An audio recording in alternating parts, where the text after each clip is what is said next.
बहुत बहुत स्वागत आपका। आप देख रहे हैं आपका प्रोग्राम कहानी कुर्सी की। मैं हूं सौरभ, आपके साथ। मेहमान सारे हमारे साथ मौजूद हैं। हम जरा बात करते हैं सिद्धरामैया साहब की मुश्किलों की। बुरे फंसे सिद्धरामैया साहब, कर्नाटक के मुख्यमंत्री। मामला आपको शॉर्ट में बता देता हूं।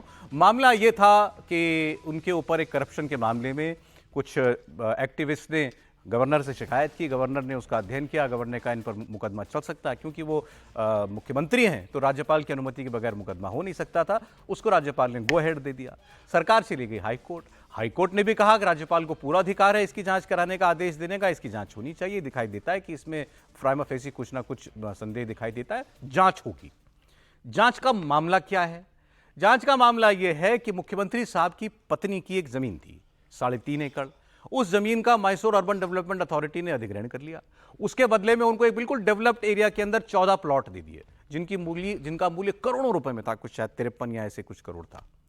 और जो जमीन खरीदी गई थी उसका मूल्य शायद 3-4 करोड़ रुपया था। तो आप मान लीजिए कि कई गुना ज्यादा कीमत की उनको जमीन उसके एवज में दे दी गई। लोगों ने कहा तो सीधा सीधा भ्रष्टाचार है। हालांकि उस वक्त सरकार भारतीय जनता पार्टी की थी, लेकिन ये पूर्व मुख्यमंत्री रह चुके थे, सब कुछ थे, इसलिए लोगों ने कहा कि इनकी भूमिका की इसके अंदर जांच होनी चाहिए। अब देखिए, आज का अपडेट यह है कि ईडी ने वहां को लोकायुक्त ने इनके ऊपर एफआईआर की। अब ईडी ने मामला टेक ओवर कर लिया है। ईडी सीधे एफआईआर नहीं करती है, एनफोर्समेंट डायरेक्टोरेट। वो मनी लॉन्ड्रिंग की जांच के लिए विशेष एजेंसी बनी हुई है देश के अंदर। अब जब कोई लोकल पुलिस हो, सीबीआई हो, या यहाँ लोकायुक्त कोर्ट है, अगर वो कोई एफआईआर करते हैं तो उसकी जांच को आगे बढ़ाने के लिए ईडी आती है। अब ईडी आ गई। ईडी इससे पहले कहां कहां आई थी? ईडी आई थी दिल्ली के शराब घोटाले में अरविंद केजरीवाल की जांच करने के लिए, 6 महीना जेल में रहना पड़ा। ईडी गई थी जमीन कब्जा करने के मामले में, मनी लॉन्ड्रिंग के मामले में हेमंत सोरेन की जांच करने के लिए। उनको मुख्यमंत्री पद से इस्तीफा देना पड़ा, कई महीने जेल में रहना पड़ा। यहां क्या होगा? ईडी अब मुख्यमंत्री सिद्धरामैया की मनी लॉन्ड्रिंग के मामले की जांच करेगी। जांच के ऑर्डर हुए और उनकी मुख्यमंत्री जी की पत्नी ने प्लॉट लौटा दिए। कहा हमको अच्छा नहीं लग रहा है जिस तरीके के दोषारोपण किए जा रहे हैं, हम पर लांछन लगाए जा रहे हैं। मैं मैसूर अर्बन डेवलपमेंट अथॉरिटी को ये 14 प्लॉट वापस करती हूं। अभी सुना है आपने ये? क्यों? अगर आपने कुछ गलत नहीं किया तो आप क्यों अपनी संपत्ति लौटाएंगे? यही कह रहा है वहां पर विपक्ष कि मुख्यमंत्री के ये प्लॉट लौटाना यही साबित करता है कि इसके अंदर भ्रष्टाचार है। और अब सिद्धरामैया साहब की जांच भी होगी। सिद्धरामैया साहब का बयान मैं आपके लिए आपको सुनाने की कोशिश करूंगा। कर्नाटक बीजेपी अध्यक्ष बीवाई विजेंद्र ने जो कहा है वो आप सुनिए।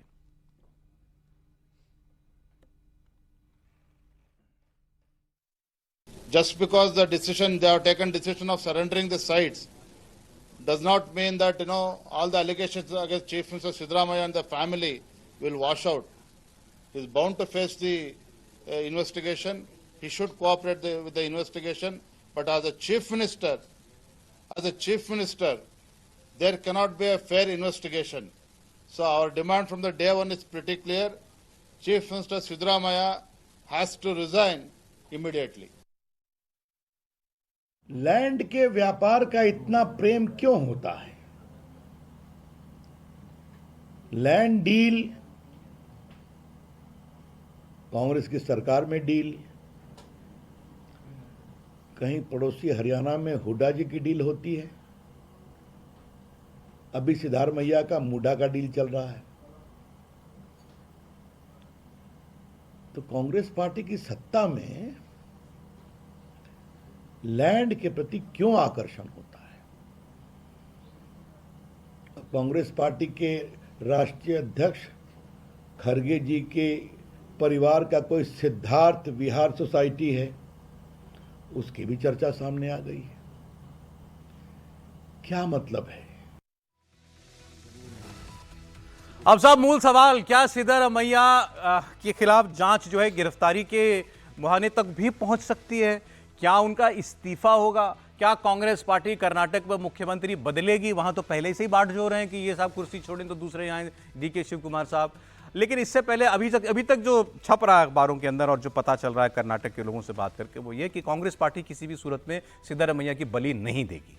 वो अंत तक सिद्धरामैया को मुख्यमंत्री बनाए रखेगी जब तक कि बिल्कुल उसकी मजबूरी हो जाए इनको मुख्यमंत्री पद से हटाना। और अभी तो खैर ईडी ने जांच शुरू ही की है, देखिए आगे क्या होता है। त्रिपाठी जी, देखिए, सबसे पहली बात तो यह है कि सिद्धारमैया डीके शिव कुमार की तरह भले आदमी नहीं है।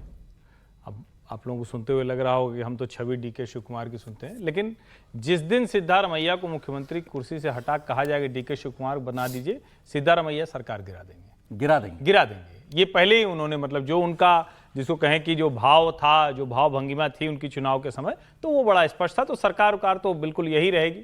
दूसरा, हमारे देश के सबसे बड़े जिनको मैं चलता फिरता पॉलिटिकल पावर पॉइंट प्रेजेंटेशन कहता हूं, श्रीमान अरविंद केजरीवाल जी, उन्होंने एक उदाहरण प्रस्तुत कर दिया है। अब वो ऐसा कर दिया कि अब किसी कुछ करने की जरूरत नहीं है, भाई ठीक है, जेल से भी सरकार चल सकती है, कोई समस्या है नहीं। लेकिन जो मूल बात है, ये तो बड़ा कम, ऐसा तो नहीं होता था, मतलब नेता लोग तो नहीं करते थे, चोर और करते थे। क्या चोरी कहीं से करके ले गए, 4 डंडा पड़ा तो 2 ठो दे दिए, फिर 4 डंडा पड़ा तो फिर 2 ठो दे दिए, और ज्यादा जब आ गया कि जब उठा लिया कि अब 3rd डिग्री, तो कहे कि वहां सारा गाड़ा था खजाना जो चुरा के ले गए थे वहीं ये सब चोर लोग करते थे। नेता लोग डटे रहते थे, कहते थे ना सरकार की, एजेंसी की, प्रशासन की, किसी की हिम्मत नहीं। अब एक कहावत है, चोर की दाढ़ी में तिनका। वो क्या होता है कि आदमी कहे कि तिनका लगा हुआ, तो जिसके लगा है, जो अभी खा के आया उसी को तो लगा हुआ, वही दाढ़ी साफ करेगा भाई, और कोई तो करेगा नहीं। अब ईडी ने, अब इन सब कहावतों का, इन घटनाओं से कर्नाटक से कोई रिश्ता नहीं, लेकिन कर्नाटक में क्या हुआ, कर्नाटक में सिद्धारमैया जी की पत्नी ने प्रस्ताव भेज दिया कि सारे 14 प्लॉट, लोग बता 14 प्लॉट है, देख के मतलब लगा कि बाप रे बाप, ये तो 53-55 करोड़ रुपए। अब सोचिए, एक हमारे अरविंद जी बेचारे हैं, एक घर नहीं उनके पास, और सिद्धारमैया जी के पास 14 प्लॉट उनकी पत्नी। मैं उनकी अगली खबर में बात करूंगा ना, आप अभी मत याद। अच्छा है मामला हो, ठीक है। लेकिन कुल मिलाकर मुझे लगता है कि सिद्धारमैया पॉलिटिकली बहुत कमजोर विकेट पर खड़े हैं, उनके खिलाफ मसला गंभीर है। इसलिए नहीं कि ईडी ने कोई मामला दर्ज कर लिया, इसलिए कि जो पूरा तार जुड़ रहा है वो साफ साफ दिखा रहा है कि जमीन का गड़बड़ झाला इसमें हुआ। आप कह रहे हैं चोर की दाढ़ी में तिनका मामला है, उनकी पत्नी ने जो प्लॉट वापस। अच्छा, इससे पहले एक आपको याद दिला दूं, सिद्धारमैया साहब ने ही कहा था कि अगर ये प्लॉट वापस कर रहे हैं तो हमको 60 करोड़ रुपया दे दें, मैसूर अर्बन डेवलपमेंट अथॉरिटी हमको दे दे, इसके बदले का पैसा हम वापस कर देंगे प्लॉट, ये बोला था उन्होंने। अब वो 14 प्लॉट बिना किसी रुपया के वापस कर रहे हैं, ये भी एक बात है। अब आपको सुनाता हूं सिद्धारमैया साहब की बात, उन्होंने खुलकर कह दिया, बात कर रहे थे ना हम इस्तीफा देंगे कि नहीं देंगे। अपने खिलाफ ईडी की एफआईआर पर सिद्धारमैया साहब का बयान, मैसूर अर्बन डेवलपमेंट अथॉरिटी मामले में मनी लॉन्ड्रिंग का केस बनता ही नहीं है। ये सिद्धारमैया कह रहे हैं कि मुझ पर मनी लॉन्ड्रिंग का कोई केस नहीं बनता और मुझे इस्तीफा देने की कोई जरूरत नहीं है। उन्होंने खुद ही ये डिक्लेयर कर दिया है, मुझे इस्तीफा देने की कोई जरूरत नहीं है इस पूरे मामले में। त्रिवेदी जी, मनी लॉन्ड्रिंग का केस बनता है नहीं बनता वो तो ईडी वाले देखेंगे किस तरह से बनता है, क्योंकि ईडी का और मनी लॉन्ड्रिंग का जो केस जब कानून बना था तो उसके पर्पस दूसरे थे। लेकिन ये करप्शन का मामला तो है ही साफ साफ जो दिखाई दे रहा है। और जब उनकी पत्नी ने कहा कि 14 प्लॉट्स जो है वापस सरेंडर कर रहे हैं, तो उन्होंने साबित किया कि भाई ये कुछ गलत हुआ होगा तभी वापस कर रहे हैं। तो अब सिद्धारमैया साहब मुश्किल में है, तो कब तक डीके शिव कुमार साहब को इंतजार करवाएंगे कि भाई वो क्या करें क्या ना करें। अब कांग्रेस जो है अरविंद केजरीवाल जी के समय बहुत इस्तीफा मांग रही थी कि उनको जेल में जाने के बाद इस्तीफा देना चाहिए था, ये करना चाहिए था। तो अब सिद्धारमैया साहब से भी इस्तीफा मांगेंगे कि नहीं मांगेंगे अगर इनको जेल होती है तो वो एक बड़ा मसला है। लेकिन मैं इस पर एक स्टोरी देख रहा था, जो कर्नाटक में है राजनीतिक सद्भाव बहुत है। एक तो जो ये सिद्धारमैया साहब को जो प्लॉट मिले हैं वो उस वक्त मिले जब भारतीय जनता पार्टी की सरकार थी, और उस प्लॉट घोटाले को मैं देख रहा हूँ कि शायद ही कोई पार्टी है जिसको प्लॉट नहीं मिले हो। तो सबे भूमि राजनेताओं की है वहां पर। You scratch my back. हाँ बस, तो वो उस तरह का चल रहा है। अब किस तरह से वहां पर होगा, लेकिन कांग्रेस के लिए सिद्धारमैया साहब को मुख्यमंत्री के तौर पे बचाना अपने आप में एक संकट का काम है। यदि उनको हटाते हैं तो नए तरीके का संकट होगा। सिद्धारमैया जी चुपचाप नहीं बैठेंगे, वो जमीन खिसका सकते हैं। और शिव कुमार साहब कितने दिन इंतजार करेंगे, ये दोनों बड़ी मुश्किल काम है। और इस मामले में मजबूर करें तो डीके शिव कुमार ही कर सकते हैं कांग्रेस को कि भाई अब आप बदलिए इनको, हमको बैठाइए। वही कांग्रेस नहीं चाहेगी इनको हटाना, किसी से कांग्रेस नहीं चाहेगी इनको हटाना। ठीक है, तो ये हुआ मामला। हाँ सर, अब सवाल ये है कि क्या केजरीवाल साहब जैसी, हेमंत सोरेन जैसी आपको नीति दिखाई देती है? देखिए, केजरीवाल साहब का तो अरेस्टिंग हो गई थी। अरेस्टिंग होने के बाद वो ये नीति तो इस समय भ्रष्टाचार को लेकर अगर आप देखेंगे तो सभी नेताओं की एक ही नीति है कि सरकार हमको फंसा रही है या किसी ढंग से। ये मामला तो एक वकील ने ढूंढ के वो लेके गया कोर्ट में, वहां से ये आदेश वहां से आया, फिर राज्यपाल ने किया है, तो ये तो दूसरे रूप में मामला है। लेकिन देखिए सिद्धारमैया ऐड कर दूं सर, जिस एक्टिविस्ट की अर्जी पर शिकायत पर ये केस हुआ है सारा, उसके ऊपर भी केस कर दिया गया है। उस पर जो एक महिला को परेशान करने का केस है, वो परेशानी का वो, लेकिन इससे संबंधित नहीं लगता। थोड़ा बड़ा केस उस पर हो जाए तो समझ में आएगा। वो कृष्णा नाम है कुछ उसका, समकृष्णन नाम है, और लावण्या नाम की महिला ने मुकदमा किया है, वो भी केस है, और चारों तरफ वो खबर भी चल रही है कि ये कौन है। देखिए इस समय कर्नाटक में, ये कर्नाटक के बारे में हम लोग सुनते हैं कि वहां भ्रष्टाचार सदाचार में कोई अंतर नहीं है। वहां जो है वहां आज से नहीं, जब से हम लोगों को ज्ञान है, हमको तो रामकृष्ण हेगड़े के समय का याद है, उस समय से हम लोग कर्नाटक में यही स्थिति, भ्रष्टाचारी सदाचार, मतलब वहां वही एक मुख्यमंत्री थे जिन्होंने उस समय एक त्याग पत्र दिया कि हम चुनाव में जाएंगे और उसके बाद जो हम आरोप लगेगा भी बड़ी होने के बाद आएंगे। उसके बाद तो किसी का दिया नहीं है। वहां जो खासकर खदान है, उसके ठेके में सभी पार्टियों के लोग शामिल होते हैं, सभी के साथ खड़े होते हैं, प्लॉट का आवंटन। ये मामला इतना बड़ा दिखता है आपको कि इसमें सिद्धारमैया साहब को जेल तक हो जाए? देखिए इस समय जो स्थिति बनी है उसमें सिद्धारमैया का डायरेक्ट इन्वॉल्वमेंट है नहीं है। अब तो कोर्ट ने कही दिया कि उन पर एफआईआर दर्ज होगा, तो उसमें मेरे कहने न कहने का क्या है, और वो दोनों धाराएं बता दिया है कि इसमें केस बनता ही है इनके विरुद्ध। तो मैं अगर न भी कह दूं तो है नहीं, वो तो बन गया है। अब बनने के बाद चूंकि ईडी ने भी दर्ज कर लिया है तो समस्या उसमें बढ़ने वाली है। लेकिन देखिए ऐसा है कि ये जो जिस परिस्थिति में इनकी पत्नी को मिला है, ये बीजेपी को भी एक बार आके, चूंकि देश भर में सवाल उठ रहा है कि आपकी सरकार में क्यों हुआ है। अभी रविशंकर प्रसाद जी प्रेस कॉन्फ्रेंस कर रहे थे, उनको ये भी बताना चाहिए कि उनकी सरकार में कैसे मिल गया इस आदमी को प्लॉट। लेकिन विजेंद्र साहब जो है ना, वो तो खुद शीशे के महल में बैठे हुए हैं इस मसले पर। उनको भी ध्यान रखना चाहिए अपने घर के बारे में। उन पर पत्थर फेंके गए ना, इसलिए वो फेंक रहे हैं। देखिए ईडी ने जरूर मामला दर्ज कर लिया, लेकिन बहुत आसान नहीं होगा ईडी को गिरफ्तार करना, क्योंकि ईडी तो बेसिकली पैसों का लेन देन के मामले में ज्यादा उसका इन्वॉल्वमेंट रहता है।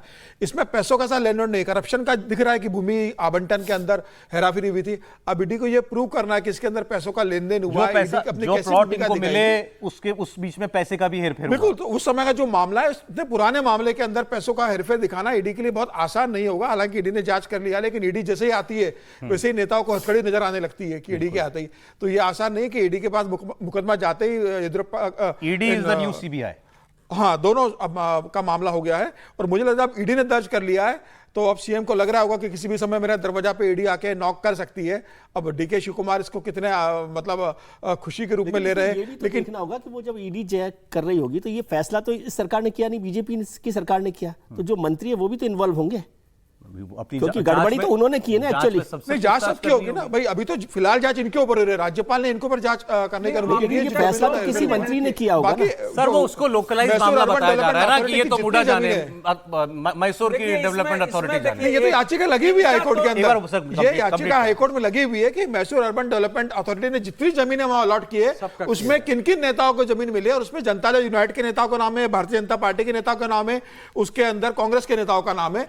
तो उन्होंने कहा कि सभी पार्टी के नेताओं की जांच होना चाहिए, जमीनों का लेन देन हुआ है। तो मुझे लग रहा है जब कोर्ट कह देगा कि सबकी जांच हो तो इस भूखंड के श्रीखंड में किस-किस ने केजरीवाल जी बहुत याद आ रहे थे ना। लीजिए मैं आपको दिल्ली की खबर दिखा देता हूं। समय नहीं रह गया आजकल, क्यों? सदभावना नहीं रह गई। पहले नेता लोग एक दूसरे को जमीन दे देते थे, पीछे से सद्भावना है। नहीं इनका देखिए नहीं रह गई। नहीं, येदुरप्पा जी के 10-15 प्लॉट ले ही लिया। येदुरप्पा जी का इतना क्या सद्भावना तो खराब हो गई। वहां वो महाराष्ट्र में देखिए ना, बीजेपी के प्रदेश अध्यक्ष अपने उन्होंने ट्रस्ट के लिए 5 एकड़ जमीन मांगी थी। अजीत पवार साहब ने मना कर दिया कि नहीं, इनकी दावेदारी नहीं बनती है, तब भी कैबिनेट ने पास कर दिया उनको। वहां तो अपना साथी रोक रहा था। खैर, अब जरा दिल्ली की बात करते हैं। दिल्ली में पूर्व मुख्यमंत्री अरविंद केजरीवाल और मौजूदा मुख्यमंत्री आतिशी दिल्ली की सड़कों के गड्ढे भरने में लगे हुए हैं। रोज सभी लोग जो हैं वो सड़कों पर उतरते हैं, दिल्ली के अलग अलग इलाकों में जाते हैं, तस्वीरें खींचती हैं, अफसरों का लाव लश्कर लेकर के चला जाता है, गड्ढे भी दिखाए जाते हैं और फिर गड्ढे भरते हुए भी दिखाए जाते हैं। और कहा जा रहा है कि लक्ष्य दिया गया, अभी किसने दिया मैं ये नहीं बताऊंगा, मैं नहीं कह सकता केजरीवाल जी ने दिया या आतिशी जी ने दिया, ये दिवाली से पहले पहले दिल्ली पूरी तरह गड्ढा मुक्त होनी चाहिए। तो मतलब इसमें एक बात तो ये, अगर रोज मुख्यमंत्री सड़क पर जा रही हैं और केजरीवाल जी जा रहे हैं, इससे इतना तो पता लगता है कि दिल्ली में कितने गड्ढे हैं। ये दिल्ली वाले तो जानते हैं, जो लोग आप लोग दिल्ली के बाहर हैं उनको ये पता लग रहा होगा। ऐसा आपने किसी चीफ मिनिस्टर को देखा है रोज निकलते हुए देखा है, डेली अपने अफसरों को लेकर के? केजरीवाल जी भी इसी काम में लगे हुए हैं। अच्छा, वो क्या कह रहे हैं कि हमको बदनाम करने के लिए दिल्ली की जनता को एलजी साहब ने सताया, दिल्ली में काम नहीं होने दिया। दिल्ली के गड्ढे भरने के लिए कौन से एलजी की दस्तखत? लेकिन सरकार तो चल ही रही थी ना। सरकार फंक्शनल सरकार थी आपकी। पीडब्ल्यूडी विभाग शायद आतिशी जी के पास होगा, नहीं तो सौरभ आतिशी के पास है। यही दो विभाग आतिशी जी के पास आतिशी जी के पास ही पीडब्ल्यूडी किसी के भी पास हो तो सरकार तो चल रही है। आप ये कंफ्यूजन बार बार पैदा करते कि अरविंद जी जेल में थे, तो जेल में थे, बाकी सरकार तो चल रही थी ना। ये आप अरविंद जी को बताओ ना जाके। सर अरविंद जी तो कह रहे हैं कि आप रोज ये कंफ्यूजन पैदा करते हैं कि अरविंद जी जेल में थे इसलिए ये गड्ढे भरने का काम हो रहा है। आप ये मुझे बताइए केजरीवाल जी क्यों रोज कह रहे हैं कि दिल्ली के गड्ढे इसलिए नहीं भरे कि मैं जेल में था? मैं तो केवल सामान्य ज्ञान की जानकारी लेने। सरकार तो चल रही थी, ये सरकार रुक गई थी, चल रही थी। तो आप लोग दोनों अलग अलग बात करते हैं। अभी कुछ दिन पहले आप सब लोगों ने कहा था कि अरविंद जी के अलावा कोई और नहीं है पार्टी में। तो जब नहीं है, बेचारे जेल में थे, तो कैसे कोई गड्ढा भरेगा? रोड रोलर लेके अब वो निकलेंगे तो भरेंगे, तो रोड रोलर कतरा डालेंगे, वही सब कुछ करेंगे। सुन लेते हैं एक बार जरा इस पर आतिशी जी ने क्या कहा है। दिल्ली में जगह जगह सड़कें टूटी हुई हैं। वो टूटी हुई हैं, कहीं पे पानी की पाइपलाइन, कहीं पे BSES की लाइन, कहीं पे IGL की लाइन डलने के बाद सड़कें रिपेयर नहीं हुई हैं। बरसात की वजह से भी काफ़ी सड़कें टूटी हुई हैं। तो दिल्ली सरकार की पूरी कैबिनेट और आज से सारे विधायक भी अपने अपने एरिया में निरीक्षण की शुरुआत कर रहे हैं और इस निरीक्षण के आधार पर आने वाले 2 से 3 दिनों में हर जगह सड़कें ठीक करने का काम शुरू हो जाएगा। आतिशी जी कह रही हैं जगह जगह सड़कें टूटी हुई हैं। किसने तोड़ दी भाई? किसको भरनी थी? आपके पास विभाग था आतिशी जी, आप you were the PWD minister, you are still आ रहा है दिल्ली। किसको भरना था भाई गड्ढा? लगता है वो हरियाणा के संदर्भ में अद्भुत है, अद्भुत है। यहाँ अच्छी बात कही हुई है कि भाई ये तो वीरेंद्र सचदेवा जो भाजपा के प्रदेश अध्यक्ष हैं या जो दूसरे साहब हैं विजेंद्र गुप्ता जी हैं, उनको भी बोलने नहीं दे रहे कि दिल्ली की सड़कें टूटी हुई। उनको जाना चाहिए था सड़कों पर। बताइए, मुख्यमंत्री परेशान है सड़कों के गड्ढे। एक आदमी जिसने ये बात यहीं से खड़े होकर कही थी, दिल्ली में जहां चले जाइए सड़कें टूटी हुई हैं। तो एलजी साहब ने तोड़ दी थी, रात में फावड़ा लेके निकलते थे। नहीं, मैं ऐसा है कि दिल्ली को थोड़ी भी हल्का दृष्टि से भी कोई देखेगा, बहुत छानबीन करे तो अरविंद केजरीवाल जी के सत्ता में आने के बाद किसी भी सड़क पर कोई काम नहीं हुआ है, किसी भी फ्लाईओवर पर पेंट नहीं हुआ है, सड़कों के डिवाइडर को जो टूटा वो आज भी टूटा है, उसमें पेंट नहीं हुआ है। जितने फुट ओवर ब्रिज है सब घिस रहे हैं, खतरनाक स्थिति में पहुंच गए। आप किसी मेट्रो से निकल के देखिए। तो ये ऐसे तो सरकार चलती रही है। अब ये गड्ढा इस समय जाके ऐसे देख रहे हैं, दूरबीन से देख रहे हैं, इनकी भी गाड़ियां चलती थी, किसकी गाड़ियां नहीं चलती थी? सर वो सिविल लाइंस में चलते थे। सर सिविल लाइंस की भी वही हालत है। अच्छा, केवल आपको थोड़ी दूर जो पार्लियामेंट से लेके उसके बीच की जगह है उसमें थोड़ा हिस्से नहीं आते, जो वहां जाएंगे तभी उपाय है। मैं ये जो एनडीएमसी में है, ये जो इस वक्त हो रही है, क्या सर क्या है उसके लिए एक्सप्रेशन? शोर मचाए शोर वटेवर कह लीजिए आप, कि सड़क जगह जगह गड्ढा है। किसका रिपोर्ट कार्ड दे रही हैं? अनूप सेठी ने सड़कों के गड्ढे पर एक कविता लिखी थी 1999 में, हालांकि उतना व्यंग्यात्मक नहीं है, लेकिन यह गड्ढा 2 अंगुल गहरा, हाथ भर लंबा चौड़ा, सड़क किनारे बेमालूम, पानी से भरा है या बारिश की हो चुकी है पानी, मैंने पहले से पानी है। चांद चमकता जब उसकी सीध में आता है, जब टहलता हुआ आगे निकल जाता है, लैंप पोस्ट फिर से टिमटिमाने लगती है इसके दिल के करीब। तो ये जो इनके दिल के करीब जब ये लैंप पोस्ट चमचमाया है, तब ये जा रहे हैं। ये देखिए, अगर ये शर्मनाक है, ये सारे मंत्री देखिए, सारे मंत्री ऐसे जा रहे हैं। आप कोई तो देखो, अच्छा ये दृश्य देख के अरविंद केजरीवाल खड़े ऐसे हैं सब गड्ढे के बगल में, जैसे देखने से भर जाएगा ये। इनको अपने शर्म नहीं आती है। देखे ना, ऐसे से दिखा रहे हैं जैसे गड्ढा ये है, मतलब क्या कर रहे हो भाई? आप हंस रहे हैं, लेकिन कितने बच्चे इसमें गिरे, कितने बच्चे गिरे होंगे, कितने बीमार की हालत खराब हुई होगी, कितने टायर खत्म हुए होंगे, कितने अरबों रुपए का जो है गाड़ी उसमें गया होगा, उसको तो अब जनता को मनसा मान लेंगे कि ये तो एलजी साहब की वजह से था दिल्ली का हाल। सर देखिए, दिल्ली की जनता समझ गई है 10 साल का जो केजरीवाल का कार्यकाल रहा है, और अभी तो गर्मी में अपन ने देखा पानी के लिए कैसे मटके फोड़े गए थे। जल विभाग तो इन्हीं के पास, केजरीवाल की जेल में थे इसलिए हुआ, लेकिन मंत्री तो बाहर थे ना। टैंकर तो इन्हीं के पास थे। टैंकर माफिया को जिस आरोप लगाते थे कि tanker mafia Bharatiya Janata party का कमीशन जाता है, कॉर्पोरेशन का कमीशन जाता है, हम आने पे टैंकर माफिया को खत्म करेंगे। केजरीवाल ने आने के बाद क्या किया? उसके बाद तो जिस तरीके से 10 साल का शासन चला है और अब केजरीवाल को लग रहा है कि उनके कर्मों ने जो गड्ढे खोदे हैं, जो लिकर स्कैम के बाद जो पार्टी का गड्ढा खुद गया इतना बड़ा कि उसको भरना मुश्किल हो रहा है, जो लोगों के मन में जो छवि बन गई है पार्टी की, जो कट्टर ईमानदार की छवि थी वो कट्टर भ्रष्टाचार में तब्दील होती जनता ने जब देख ली है, तो अब केजरीवाल और मनीष सिसोदिया को लग रहा है कि अब जब मुख्यमंत्री बन गई है तो आतिशी वो जो इमेज मेकओवर करने की कोशिश कर रहे हैं इस्तीफा देने के बाद से, ये सारे सड़कों पर उतर कर इससे कुछ नहीं होने वाला। देखो जनता 10 साल से परेशान है और आप चुनाव के 2 महीने पहले आप ये बता रहे हो कि हम गड्ढे भरने उतरे हैं, आप लिपापोती कर दोगे कि गड्ढे भर दिए, एक बारिश में वो फिर ढह जाएंगे। तो मुझे लग रहा है चुनाव के पहले की एक एक्सरसाइज है जनता को बताने के लिए कि अब मुख्यमंत्री बन गई हूं तो मैं सड़क पर पूरे मंत्रिमंडल के साथ उतर रही हूं, और जो काम नहीं हुआ हमें एलजी ने नहीं करने दिया था। पॉलिटिकली स्ट्रेटेजी के हिसाब से ये उनको फायदा कर सकता है, क्योंकि यदि यही गड्ढे, यही सड़कें, यही टूट फूट बीजेपी दिखाती तो सरकार पे सवाल खड़े होते हैं एक नए तरीके से। ऐसे एलजी भी खड़े होते हैं सर। वो एलजी को भी आप बीजेपी का ही मानते हैं क्या? अब यदि वीरेंद्र सचदेवा खड़े होंगे, विजेंद्र गुप्ता खड़े होंगे तो बात होती ना। अब वो उन्होंने उस पॉलिटिकल स्पेस को ले लिया। मैं उस पॉलिटिकल स्पेस की बात कर रहा हूं कि जो बीजेपी के पास वो स्पेस थी वो भी उन्होंने खुद ने ही हासिल कर ली कि भाई हाँ हम ही देख रहे हैं सड़क को, तो दिखा रहे हैं। अच्छा चलिए, जिनको मालूम नहीं है उनको सड़कें दिखा रहे हैं। देखिए ये इतना आसान नहीं है कि वो बता देंगे। अच्छा वो सड़क देख रहे हैं या दिखा रहे हैं लोगों को? ये सड़क तो सबको पता है ना, देश भर देख भी तो रहा है कि दिल्ली की सड़क। बड़ी रोचक टिप्पणी आई है, ब्रेक का समय हो गया है लेकिन एक रोचक टिप्पणी है। वो कह रहे हैं देखिए किसी के हाथ में एक पेपर या पेन नहीं, आज तक के इतिहास में नहीं हुआ होगा कि कोई किसी मुआयने पर जाए कुछ कहे कि अधिकारी हो, अरे भाई कुछ तो लिखो। देखिए किसी के हाथ में कोई पेपर पेन नहीं। इतना ड्रामा, इतनी नौटंकी, मतलब कमाल है ये। और उसके बावजूद अगर हम ये कह रहे हैं तो सचमुच ऐसा कौन सा उसमें कोई गंभीर समस्या, कहीं कुछ उलझ गया है जो सोच रहे हैं कैसे ठीक होगा? नहीं वो दिखा रहे हैं ऐसे ये और है, वो तो वो है। ऐसा कह सकते हैं, आश्चर्य हो रहा है कि इतना अच्छा ठीक।